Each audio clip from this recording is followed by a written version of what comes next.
in creating these things. They are considered wonder-working in some places. They are move around in procession. They're valued quite highly. But the iconoclastic controversy came in where some of the thoughtful people are saying, wait a minute, the Bible says we're not supposed to have graven images. Aren't these icons graven images? And so it's going to start a controversy that's going to last for, I think, at least 100 years, started by Leo III, and it's going to keep going on for several hundred years. And this is a problem. This is going to make a division between East and West. Here's a nice little drawing of them prying a mosaic, an icon, off of the wall of churches. They did a huge amount of damage to art, these iconoclasts. You know, there was a guy named Oliver Cromwell who did the same thing 1,000 years later. Exactly. This is going to be a problem that's going to be an argument between the Protestants and the Catholics several hundred years later. But the iconoclastic controversy was not Catholics or was not Christians against some other group like the Jews or the Muslims or anything. It was Christian against Christian. They just could not agree on if they should keep these pictures or not. Okay, and I know that they came in and out of fashion, that there was some popes that said, oh, absolutely, they're wonderful. And there was a gentleman by the name of Euthymius. Yes. What was the name? Euthymius. Euthymius was spitting. Bishop, the Metropolitan of Sardis metropolitan area. Metropolitan. And when icons went out of fashion, and everybody said they're sinful, get rid of them. Euthymius. How did his mother call him? Euthymius, come and eat your dinner. Anyway, I just had to shorten it to U. No, it starts with an E. Well, yeah, it was written in Greek, so it probably starts with whatever. It's all Greek to me. So Euthymius basically, when icons went out of fashion, he said, "No, okay, that's fine." And then icons came back into fashion, and he said, I loved icons. I'm an iconophile. I've always believed that icons were the way to see our divinity. And then who's the next guy? Theodore. Anyway, the next, this is the Byzantine emperor came in, and basically he said, I don't like them. And so he was basically busted. This is the emperor ordering his whipping to death. Byzantine Empire ordered Euthymius beaten to death in 831. And basically what happened was the times they kept changing and he didn't change enough. Right. Wow. But this is one of the big splits between the Eastern Church in Constantinople and the Western Church in Rome, because the Bishop of Rome, who was Gregory III at the time, really liked icons, really liked the artwork, because they were being set up in churches and set up in monasteries and became sites of pilgrimage.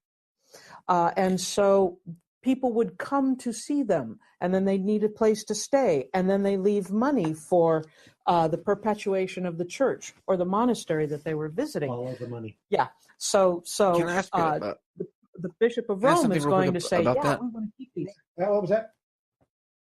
If on these, with the popes going back and forth between these icons, what were they given as reasons for why they were, either willing to accept them or taking them away? Because there has to be some kind of if you have one pope that's saying, yeah, these are fine, and then the next pope saying, wow, we got to get rid of these. Are they justifying it with any type of canon or whatever? Well, there's one. The one argument is the Bible says no graven images, and the Old Testament is very clear on that.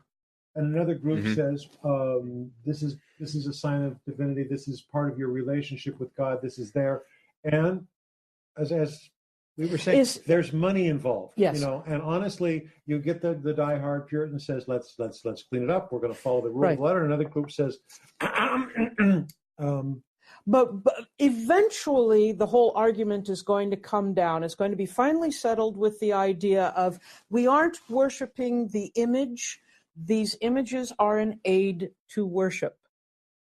They are bringing into people's consciousness what we want them to know about these holy people. So therefore, they get left, but not before they do a lot of damage. Well, yeah, destroying. It would seem to me. Iconoclast. I'm sorry. Go ahead, Jerry.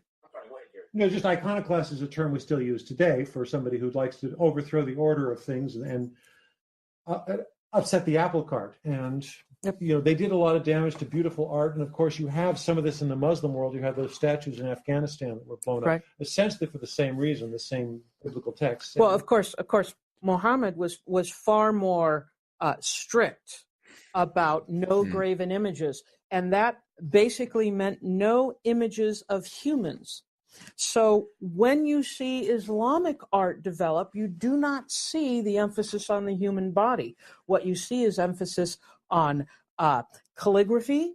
You see emphasis on floral work, geometrical patterns, that sort of thing. But you don't see them drawing humans very often. Interesting. Calligraphy is still very central to Arabic culture, and I haven't really mentioned. Even now, you can't like draw Muhammad, or you can't show him in a human form. That's still something that's continued. This is still part and parcel. And so now Christians went through that as well. And there are certain sects that still are, but they don't kill people. It would seem to me that, like, if it were me looking, living back then, the Pope is supposed to be, infallible. Like, what he is the right hand of God, God's seat on this earth. So my question, looking at this going on, would be, why is God changing his mind so much? Why is he so fickle? Because it's constantly waving back and forth, and it seems like if you're following that God can't make his mind up. Well, but this isn't God making up his mind. This is the Pope. This is the committee. And also, so they're not infallibility comes and goes over time. Yeah, it's not. It's not the modern definition of infallibility of the Pope comes from the 19th century. It was largely codified after. It comes in and out. There were times when the Pope was the supreme authority on earth, and there were other times when kings basically said, "You're out of here." There are two kings in the Middle Ages who kidnapped popes. There were at least two popes who were beaten to death by mobs. Okay. Yeah. There was one pope that they dug up and tried, wasn't it? They dug him up and put him on trial. I know found guilty. I think, wasn't he? Gregory, I think his name was. Sorry. I think it was Gregory. Wasn't it Pope Gregory? That's the name of the pope. There have been like 16 Gregories. Boniface was tried after death, but I don't believe he was dug up. And Boniface was in the 13th century, and that's actually a story. I hope we have time to get to it. Yeah, let's move forward. Just in general, that was a big argument. Was should we try the Pope? Because if we're trying him for heresy, how can the Pope commit heresy if he's the voice of God? This argument was done, but a lot of arguments. There's two things that settle arguments. They are swords and money.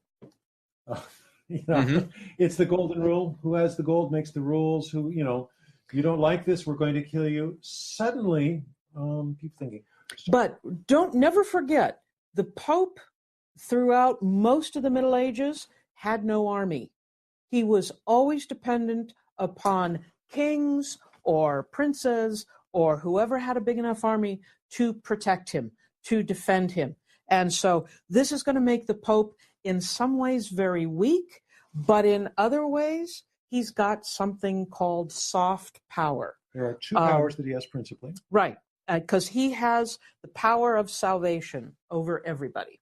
And he can pronounce excommunication. You are no longer in communication with the church. And interdict. Your entire town is no longer in communication with the church. And, they basically said, okay, everybody in this town, nobody gets buried properly, no Christian burials, no baptisms. And, in the modern age, we go, okay. Fine, but to the medieval mind, that meant they were all going to hell. Right. They didn't have. That's crazy. Collateral damage.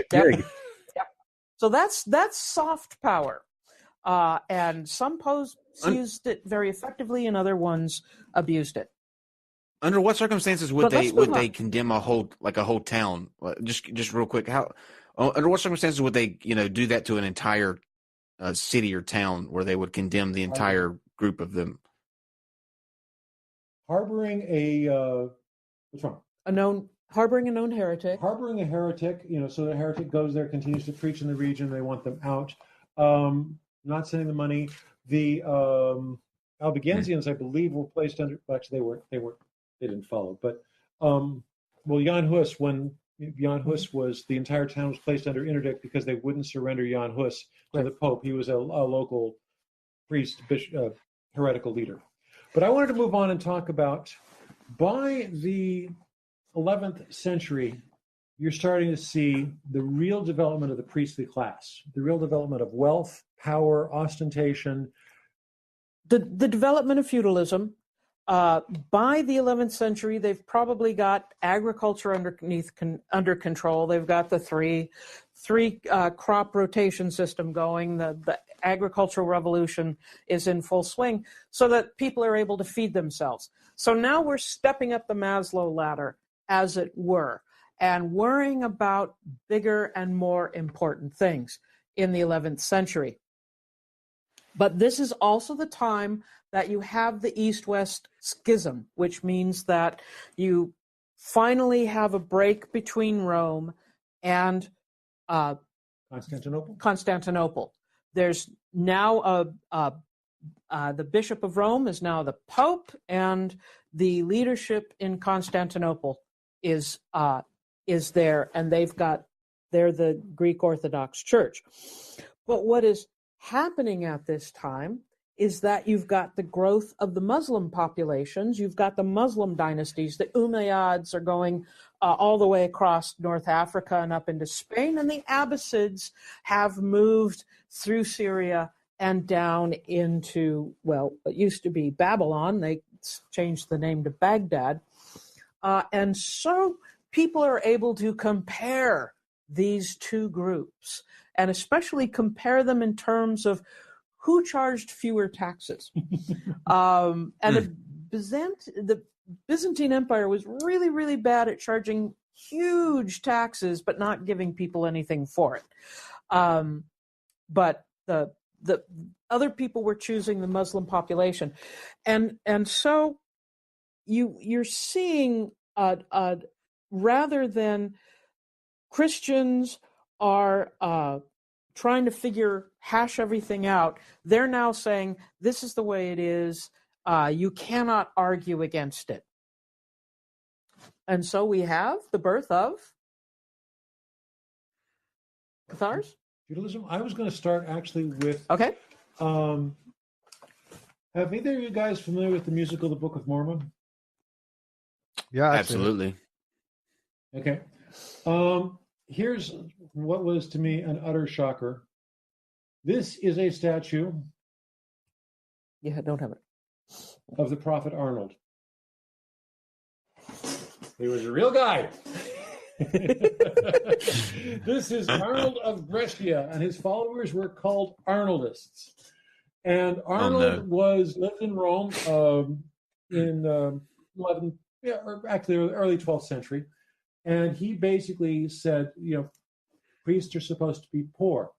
The church is supposed to take care of the soul. The secular state is supposed to take care of people. We're Rome. We want to recreate the Senate and the people of Rome. We want to create this whole movement. And the Arnoldists, and they were part of a movement called the Commune of Rome. And they created a wrong button.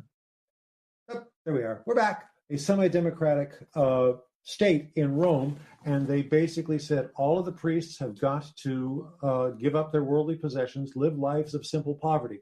This was the start of a huge movement, and we're going to see 3 different incarnations of this belief in poverty, living this life of virtue, as opposed to these decadent palaces the priests and the popes had gotten.